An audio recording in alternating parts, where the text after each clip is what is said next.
Իրանը չի կարող միջուկային զենք ունենալ։ ԱՄՆ-ն պատրաստ չէ հաշտվել այս իրողության հետ։ Եվ նույնիսկ վերջին շաբաթներին Վաշինգտոնի և Թեհրանի միջև ընթացող մի շարք բանակցությունները հետ չպահեցին խաղաղասեր Թրամփին նոր պատերազմ սկսել Իրանի դեմ։ Անխուսափելի պատերազմը մեկնարկեց փետրվարի 28-ին, Միացյալ Նահանգներն ու Իսրայելն այդ օրերից ի վեր Իրանում տարբեր թիրախների ավելի քան 2000 հարված են հասցրել։ Հարվածներ են հասցվել Իրանի հրամանատարության և վերահսկողության կենտրոններին, Իսլամական հեղափոխության պահապանների կորպուսի շտաբին, բալիստիկ հրթիռների տեղակայման օբյեկտներին և ռազմական կապի միջոցներին։ Գործողության ընթացքում գործի են դրվել 4 կործանիչ ինքնաթիռներ, այդ թվում 5-րդ սերնդի F-22 և F-35 կործանիչներ, ամերիկյան հարվածային հետախուզական անօդաչու թռչող սարքեր և ռմբակոծիչներ։ Իսրայելի և ԱՄՆ-ի հարվածների հետևանքով Իրանում ավելի քան 200,000 մարդ է զոհվել, այդ թվում տասնյակ բարձրաստիճան պաշտոնյաներ։ Զոհերի թվում է Իրանի գերագույն առաջնորդ Այաթոլլահ Ալի Խամենեին։ Երկրում 40-օրյա սուգ է հայտարարվել։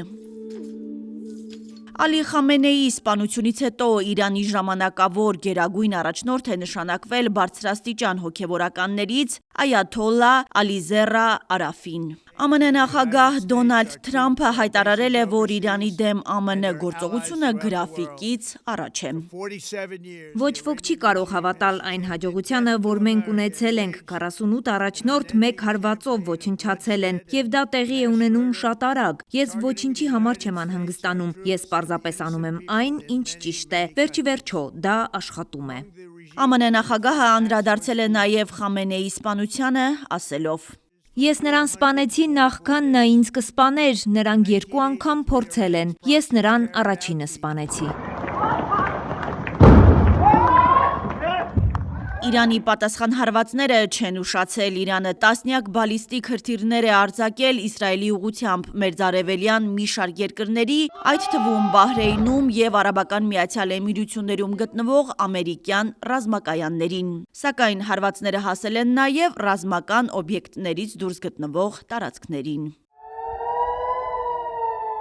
Իսրայելի առողջապահության նախարարությունը հայտնել է, որ փետրվարի 28-ին Իրանի դեմ սկսված մռնչացող առյուծ գործողության մեկնարկից ի վեր 777 մարդ է տեղափոխվել հիվանդանոցներ։ Նրանցից 86-ը ներկայում հոսպիտալացվել են կամ շտապօգնության բաժանմունքում են։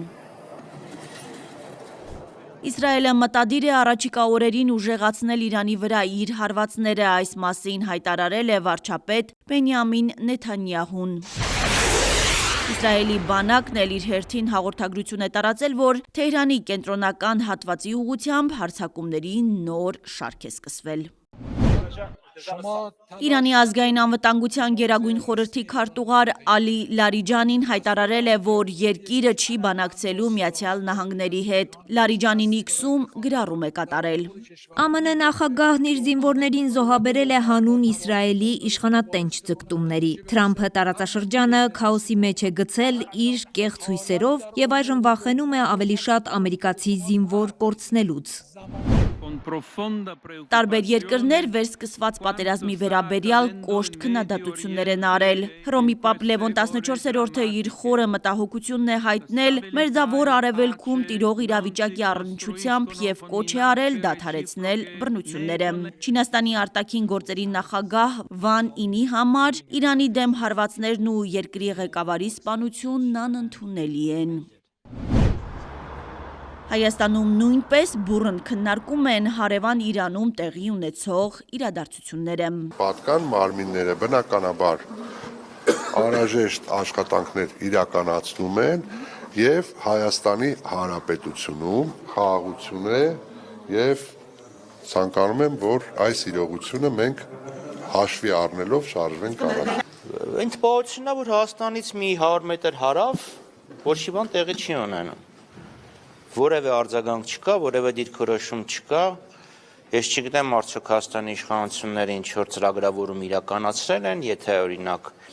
սահմանը երկար ժամանակ փակ լինի, ինչ ազդեցություն դա կունենա մեր տնտեսության վրա, եթե հազարավոր փախստականներ Հայաստան գան, ինչ ազդեցություն դա կունենա Հայաստանի վրա։ Մարդիկ ամեն ինչ թողած իրենց վերընտրության հարցերով են զբաղվում։ Թրամփը հայտարարել է Իրանի դեմ մարտական գործողությունները կտևեն 4 շաբաթ։ Սակայն հիմնվել այս սցենարի վրա դժվար է։ Տարածաշրջանում ձևավորված հակամարտության ավարտի մասին խոսելն ու ժամկետներ նշելը բարդ է։ Հասմիկ Ֆահրադյան, Արմալուր։